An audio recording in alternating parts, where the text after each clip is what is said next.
Mis cavilaciones fueron interrumpidas por el timbre del teléfono. La alegre voz de un amigo compañero de colegio me preguntaba si podía ir a verme. Estaba sobrio. No podía recordar ninguna ocasión anterior en la que mi amigo hubiese llegado a Nueva York en esas condiciones. Me quedé sorprendido, pues se decía que lo habían internado por demencia alcohólica. ¿Cómo habría logrado escapar? Sin preocuparme de su bienestar, solo pensé en revivir el espíritu de días pasados. Hubo una ocasión en la que alquilamos un avión para completar la jerga. Su visita era un oasis en el desierto de la futilidad. La misma cosa, un oasis. Los bebedores son así. Se abrió la puerta y ahí estaba él, fresco, el cutis radiante. Había algo en sus ojos, era inexplicable, diferente. ¿Qué era lo que le había sucedido? En la mesa le serví una copa, no la aceptó. Desilusionado, pero lleno de curiosidad, me preguntaba qué le habría sucedido al individuo. No era el mismo. Vamos, ¿de qué se trata? Le pregunté. Me miró a la cara con sencillez y sonriendo me contestó, tengo religión. Me quedé estupefacto. Así es que era eso.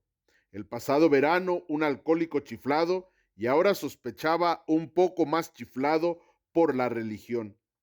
Tenía esa mirada centelleante. Si el hombre ciertamente ardía en fervor, pero que dijera disparates si así le convenía. Además, mi ginebra duraría más que sus sermones, pero no desvaneció. En una forma muy natural, me contó cómo se había presentado dos individuos ante el juez solicitando que se suspendiera su internamiento. Había expuesto una idea religiosa sencilla y un programa práctico de acción. Hacía 2 meses que sucedía eso y el resultado era evidente. Surtió efecto. Había ido a pasarme su experiencia, si yo quería aceptarla.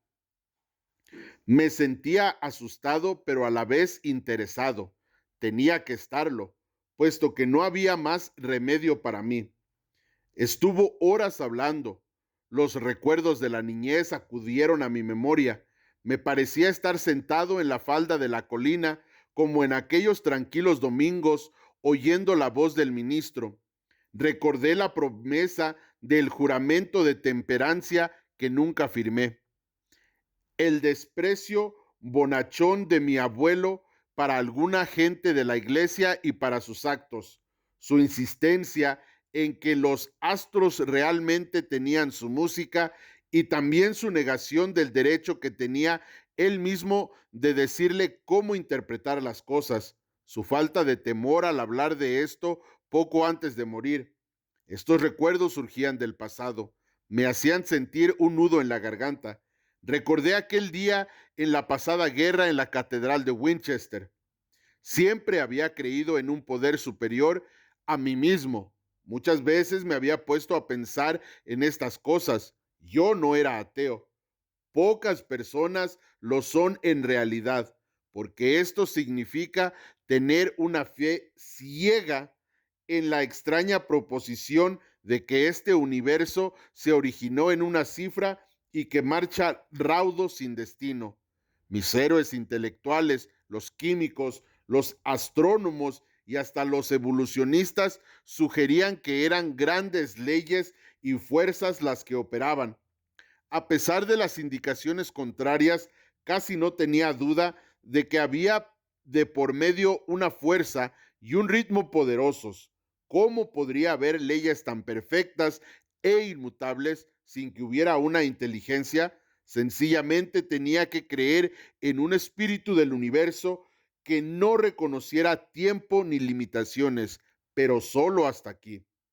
De los clérigos y de las religiones del mundo, de eso precisamente era de lo que yo me separaba, cuando me hablaban de un Dios personal que era amor, poder sobrehumano y dirección, me irritaba a mi mente y mi mente se cerraba a esa teoría. A Cristo le concedía la certeza de ser un gran hombre, no seguido muy de cerca por aquellos que lo reclamaban. Su enseñanza moral óptima había adoptado para mí lo que me parecía conveniente y no muy difícil, de lo demás no hacía caso. Las guerras que se habían librado, los incendios y los embrollos que las disputas religiosas habían facilitado me causaban repugnancia. Yo dudaba sinceramente de que, haciendo un balance, las religiones de la humanidad hubiesen hecho algún bien. A juzgar por lo que había visto en Europa, el poder de Dios en los asuntos humanos resultaba insignificante y la hermandad entre los hombres era una broma. Si existía el diablo, este parecía ser el amo universal y ciertamente me tenía dominado.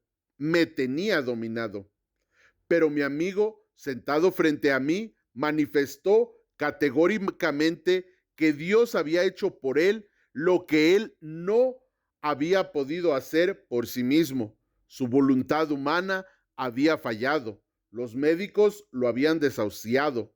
La sociedad estaba lista para encerrarlo. Como yo, había admitido una completa derrota. Entonces, efectivamente, había sido levantado de entre los muertos, sacado repentinamente del montón de desperdicios y conducido a un plano de vida mejor de lo que él nunca había conocido. ¿Se había originado en él este poder? Obviamente no había sido así. No había existido en él más poder del que había en mí mismo en ese momento, y en mí no había absolutamente ningún poder. Eso me dejó maravillado. Empezó a parecerme que después de todo, la gente religiosa tenía razón. Aquí estaba trabajando en un corazón humano algo que había hecho lo imposible. En esos mismos momentos revisé drásticamente mis ideas sobre los milagros. No importaba el triste pasado. Aquí estaba un milagro, sentado a la mesa frente a mí. En voz alta proclamaba las buenas nuevas. Me di, me di cuenta de que mi amigo había experimentado algo más que una simple reorganización interior. Estaba sobre una base diferente. Sus raíces habían agarrado nueva tierra. A pesar del ejemplo viviente de mi amigo, todavía quedaban en mí los vestigios de mi viejo prejuicio. La palabra Dios todavía despertaba en mí cierta antipatía, y este sentimiento se intensificaba cuando hablaba de que podía haber un Dios y que para mí fuese personal. Esta idea no me agradaba. Podía aceptar conceptos tales como inteligencia creadora, mente universal o espíritu de la naturaleza, pero me resistía al concepto de un zar de los cielos, por más amorosa que fuera su preponderancia. Desde entonces he hablado con decenas de personas que pensaban lo mismo. Mi amigo sugirió lo que entonces parecía una idea original. Me dijo: ¿por qué no escoges tu propio concepto de Dios? Esto me llegó muy hondo. Derritió la montaña de hielo intelectual a cuya sombra había vivido tiritado muchos años. Por fin me daba la luz del sol.